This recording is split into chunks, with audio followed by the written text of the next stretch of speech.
Hi, it's Melissa with Communicate with Angels. I help spiritual seekers just like you learn to communicate with your angels or inner guidance and live your unique life purpose.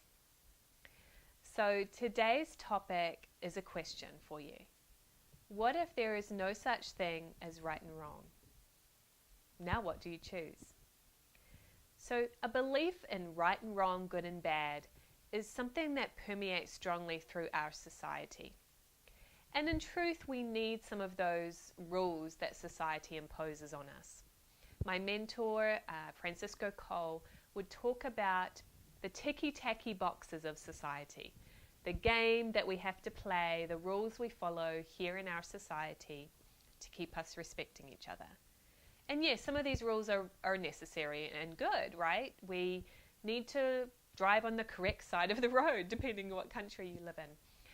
You need to have laws so that I don't just steal someone else's property or harm them in some way. That's not respecting their boundaries. And so society helps us to respect each other. Yet many of these right and wrong, good and bads that we learn growing up are really not laws, and they can start to limit you and make you forget that you're truly free to choose anything you would like to choose. So how have the right and wrong, good and bads been holding you back in your life? A strong one that always comes to mind for me is when young people finish high school, they're often told, especially in the United States, I've noticed, that you are supposed to go to college now.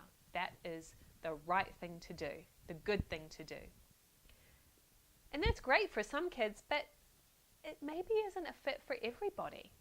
Maybe that soul, their purpose is to act or to be a comedian and make people laugh or to be a hairstylist. Like, there's so many possibilities, I couldn't even name them. And college isn't always the right place to move forward with what they've come to do.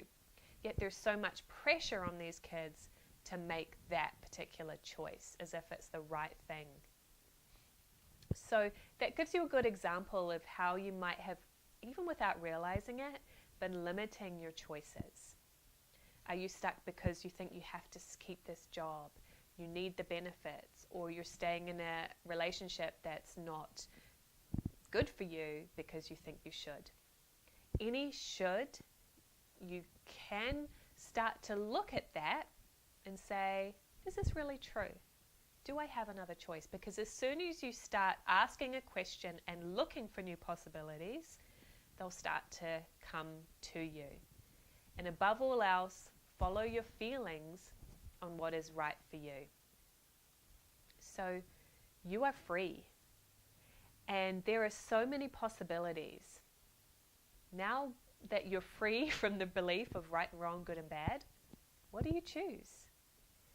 The best place to start, in my opinion, is what is your heart's desire? What is that longing? What are you drawn toward? What do you feel like is the next step in what you've come to do? And it's got to be a feeling thing, not an intellectual thing. The mind can back it up and organize it for sure. But the true impression comes from within. It comes from your feeling, intuitive nature. So if you're feeling bold today, I would love to hear from you in the comments below. What is it that you're going to choose? What is that next step that's going to move you out of your comfort zone here and out of the limitations that you may have been unconsciously placing on yourself? If you had no right or wrong, what would you choose? And this also implies that you can never make a mistake. There's no, if you were not afraid of making the wrong choice, if there was no such thing as the wrong choice, then what would you do? What would you choose? Give it a try, learn from it, and then make another choice. That's what it's all about. So again, comment below, what do you choose and what have you learned from this video? And I have many more free resources for you at communicatewithangels.com. If you enjoyed this video, I would love it if you would subscribe to this YouTube channel and share it with your friends. And I will see you next week. Bye for now.